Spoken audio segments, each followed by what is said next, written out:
परंपरा के नाम पर किसी के सामर्थ्य का अपमान करने वाले महाराज द्रुपद, मैं हस्तिनापुर का युवराज आपको प्रश्न करता हूं, क्या योजना है आपकी?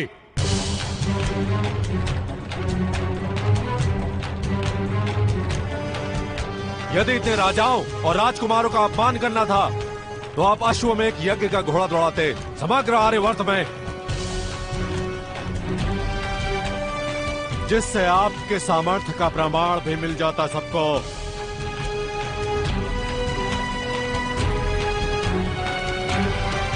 महाराज,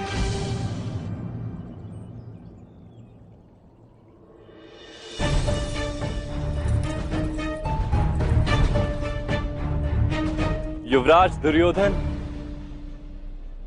अपनी पुत्री के भविष्य की चिंता करना ये पिता का अधिकार भी है और उत्तरदायित्व भी।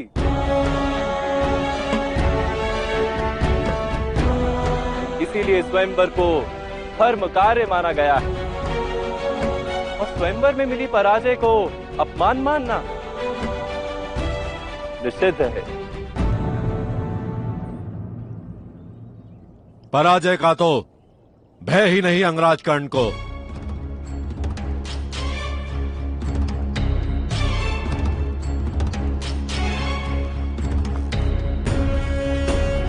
प्रतियोगिता में भाग लेने के अधिकार को छीन लेने को मैं अपमान कहता हूं वासुदेव कृष्ण।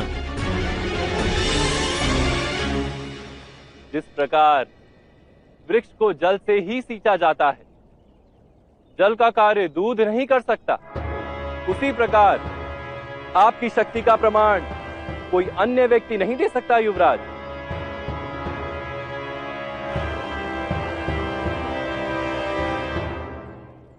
पर उसकी अपनी शक्ति का प्रमाण तो मेरा मित्र दे ही सकता है।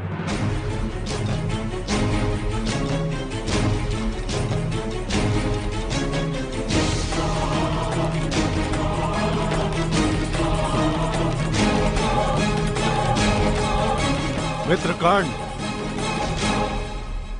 उठाओ धनुष, लक्ष्य भेद करो।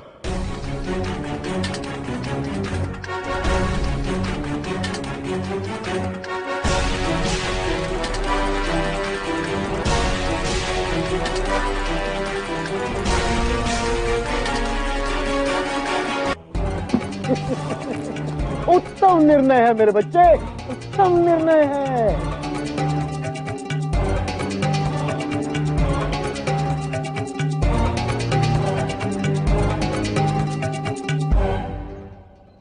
हाँ महाराज ध्रुपद, मेरा मित्र अंग का राजा है, अधिकार है उसे इस प्रतियोगिता में भाग लेने का।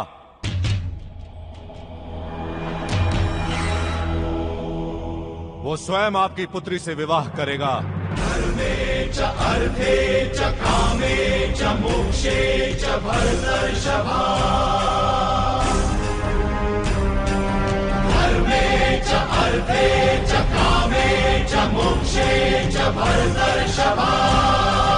यदि हस्ति तदन्यत्र यनहस्ति न तद्क्वचित्। यदि हस्ति तदन्यत्र यनहस्ति न तद्क्वचित्।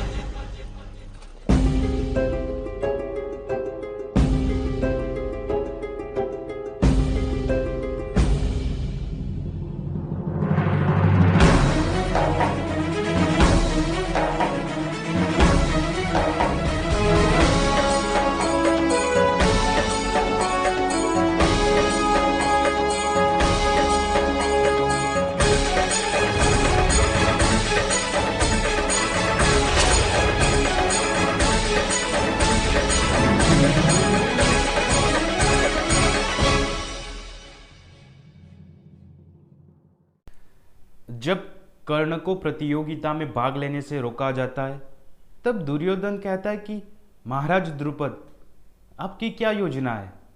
क्यों आप सारे राजाओं का अपमान करना चाहते हो? क्यों ऐसी प्रतियोगिता रखी? तब श्री कृष्ण भगवान कहते हैं कि अपने पुत्री के भविष्य की चिंता करना ये पिता का दायित्व भी है, उत्तरदायित्व भी है, कर्तव्य भी है, अधिकार भी है। और इसीलिए स्वयंवर को धर्म कार्य कहा गया है।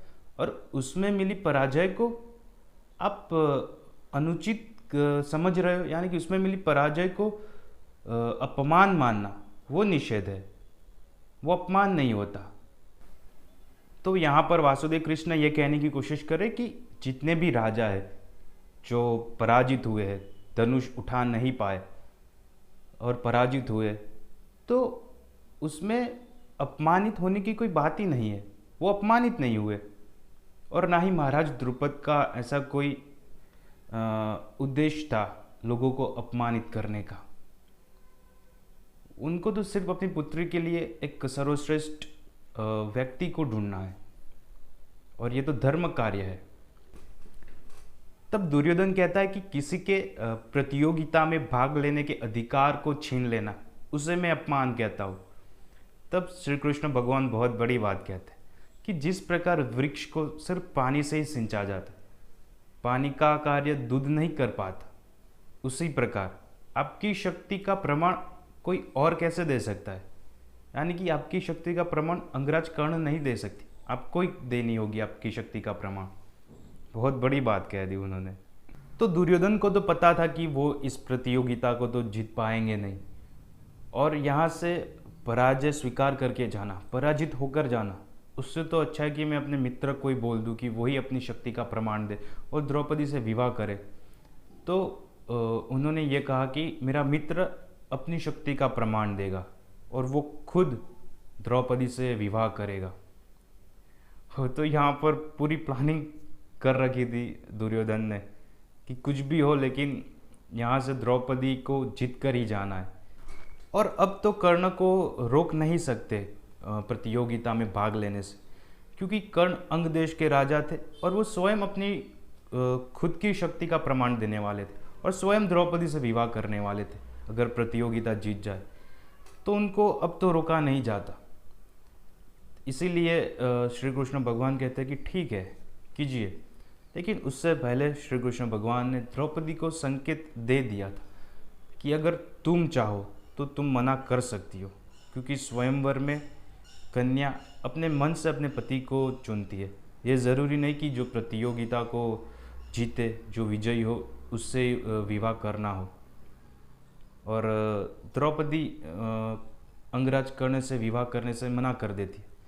वो ये कहती कि मैं सूत पुत्र से विवाह नहीं करूँगी, क्योंकि द्रौपदी को अर्जुन से प्रेम हो गया था। वो यही चाहती थी कि अर्जुन से उनका विवाह हो, तो इसलिए उन्होंने मना कर दिया। जय श्री राम, जय श्री कृष्ण।